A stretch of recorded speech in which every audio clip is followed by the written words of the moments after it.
Alam mo, napapaisip lang ako kasi sobrang ganda ng life, sobrang gaan ng buhay. Kung talagang ikaw yung tipong tao na ma-appreciate mo lahat ng nangyayari sa'yo, mas magiging magaan, mas magiging masaya ka. Kasi for me, personally, mas na-appreciate ko yung mga bagay-bagay na nangyayari sa akin. Yung gumising ako sa morning, 'di ba? Sobrang grateful ka na nun.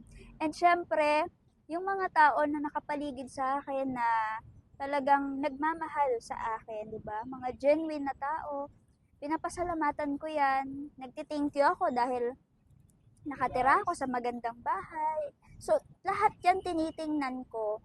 Kumbaga, gratitude talaga as in. Kasi kaya kung gusto mo mas maging magaan yung life mo, dapat marunong ka magpasalamat, marunong kang tumingin, marunong ka mag-appreciate kahit kakaunti pa yan, 'di ba? Kahit malaki pa yan, dapat marunong ka mag-appreciate. Kaya ngayon, ay grabe, sobrang happy lang talaga ako and grateful sa life ko na nangyayari sa akin right now. Kaya ikaw, piliin mo maging masaya, magpasalamat, gratitude is the key, and maging grateful ka lang.